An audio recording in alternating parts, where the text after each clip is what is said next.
샬롬. 오늘도 하나님의 말씀으로 하루를 시작하는 여러분들을 진심으로 축복합니다. 불신자 한 사람이 참 성도로 성장하기 위해서는 하나님의 열심과 성도들의 헌신이 필요합니다. 그냥 시간만 흐른다고 되는 것이 아닙니다. 또한 한 영혼이 성장하는 것이 중요한 이유는 그 가치가 한 나라가 세워지는 것보다 큰 일이기 때문입니다. 그렇게 소중한 분들이 바로 여러분들이고 여러분들이 품고 기도하는 분들입니다. 그래서 함께 말씀을 묵상하며 하나님의 귀한 존재로 살아가기 원합니다. 말씀의 힘으로 살아가는 오늘이 되기를 원합니다. 그러면 다 함께 오늘의 말씀을 보도록 하겠습니다. 슬프다. 주께서 어찌 그리 진노하사 딸 시온을 구름으로 덮으셨는가. 이스라엘의 아름다움을 하늘에서 땅에 던지셨으며 그의 진노의 날에 그의 발판을 기억하지 아니하셨도다. 주께서 야곱의 모든 거처들을 삼키시고 긍휼히 여기지 아니하셨으며 노하사 딸 유다의 견고한 성체들을 허물어 땅에 엎으시고 나라와 그 지도자들을 욕되게 하셨도다. 맹렬한 진노로 이스라엘의 모든 뿔을 자르셨으며 원수 앞에서 그의 오른손을 뒤로 거두어 들이시고 맹렬한 불이 사방으로 불사름같이 야곱을 불사르셨도다. 원수같이 그의 활을 당기고 대적처럼 그의 오른손을 들고 서서 눈에 드는 아름다운 모든 사람을 죽이셨으며 딸 시온의 장막에 그의 노를 불처럼 쏟으셨도다. 주께서 원수같이 되어 이스라엘을 삼키셨으며 그 모든 궁궐들을 삼키셨고 견고한 성들을 무너뜨리사 딸 유다의 근심과 애통을 더하셨도다. 주께서 그의 초막을 동산처럼 헐어버리시며 그의 절기를 폐하셨도다. 여호와께서 시온에서 절기와 안식일을 잊어버리게 하시며 그가 진노하사 왕과 제사장을 멸시하셨도다. 여호와께서 또 자기 제단을 버리시며 자기 성소를 미워하시며 궁전의 성벽들을 원수의 손에 넘기셨음에 그들이 여호와의 전에서 떠들기를 절기의 날과 같이 하였도다. 여호와께서 딸 시온의 성벽을 헐기로 결심하시고 줄을 띠고 무너뜨리는 일에서 손을 거두지 아니하사 성벽과 성곽으로 통곡하게 하셨음에 그들이 함께 쇠하였도다. 성문이 땅에 묻히며 빗장이 부서져 파괴되고 왕과 지도자들이 율법 없는 이방인들 가운데에 있으며 그 성의 선지자들은 여호와의 묵시를 받지 못하는도다. 딸 시온의 장로들이 땅에 앉아 잠잠하고 티끌을 머리에 덮어쓰고 굵은 배를 허리에 둘렀으며 예루살렘 처녀들은 머리를 땅에 숙였도다. 하나님께서 천지를 창조하시고 에덴 동산을 창설하셨습니다. 그곳에서 하나님의 형상을 닮은 인간과 함께 교제하며 지내시기를 원하셨습니다. 그래서 에덴은 모든 것이 완벽했던 곳이었습니다. 하나님께서 직접 지으신 모든 것과 당신을 닮은 인간이 함께 거했던 복된 곳이었기 때문입니다. 하지만 얼마 가지 못해 인간은 사단의 유혹에 넘어가 버립니다.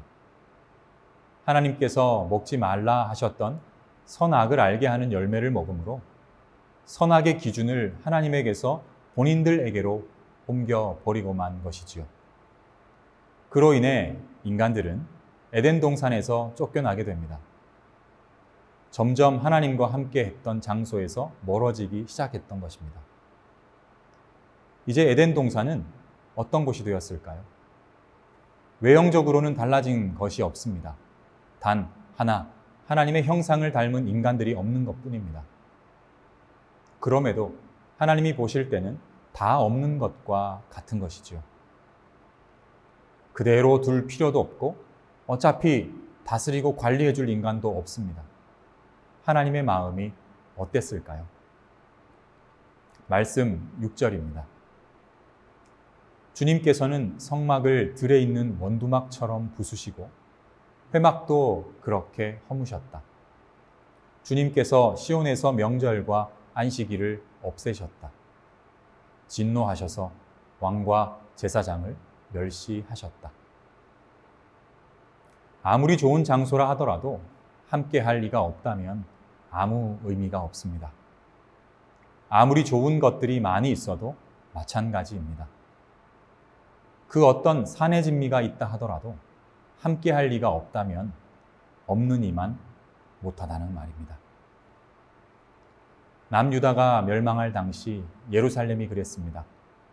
아직 백성들이 있고 제사장들이 그곳에 있었음에도 마음 빠진 형식주의에 불과했던 것입니다. 몸은 그곳에 있었는데 마음은 저 멀리 가고 없었던 것이죠.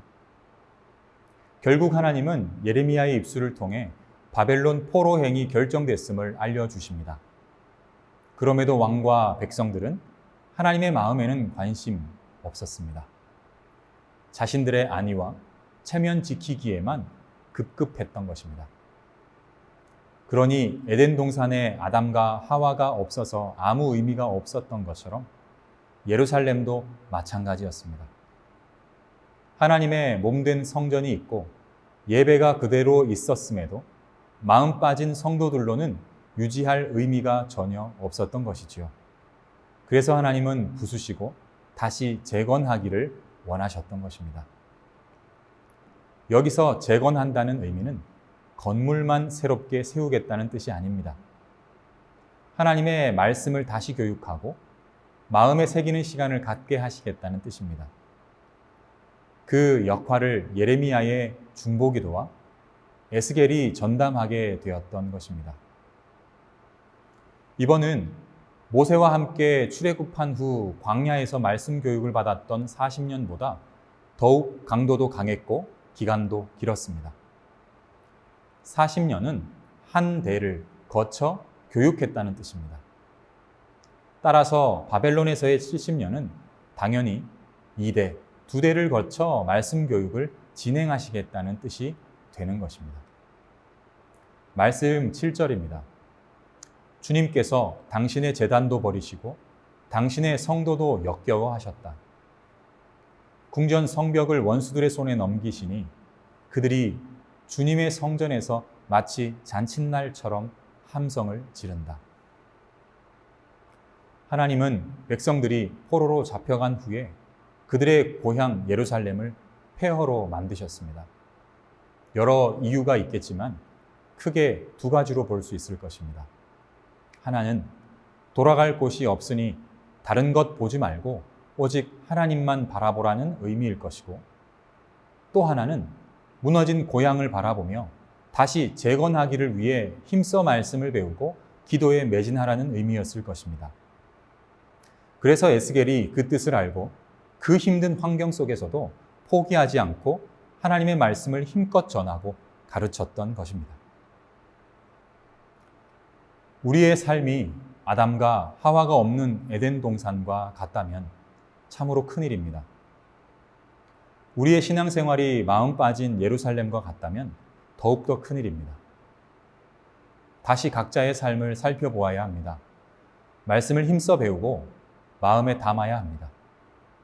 나를 에덴 동산이 되도록, 나를 복된 예루살렘이 될 수 있도록 하나님을 힘껏 찾고 은혜를 힘껏 구해야 합니다.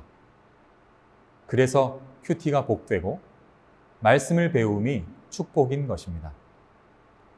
시간을 내셔서 말씀과 함께하는 시간들이 많은 하루가 되시기를 진심으로 바랍니다. 다 함께 기도하겠습니다. 사랑의 아버지 하나님, 말씀으로 하루를 시작하게 해주셔서 감사합니다. 영적으로 복된 에덴 동산이 나 자신이 되기를 원하고, 영적으로 복된 예루살렘의 재건이 우리의 삶이 되기를 원합니다. 그 중심에 하나님의 말씀이 가득 채워지기를 원하고, 하나님께서 주시는 복된 은혜가 가득 채워지기를 원합니다. 그래서 오늘 하루 무시로 수시로 하나님의 말씀을 찾고 읽으며 그 은혜를 깨닫고 살아가는 우리 모두가 되게 하여 주시옵소서. 주님 사랑합니다. 모든 말씀 예수님 이름으로 기도합니다. 아멘.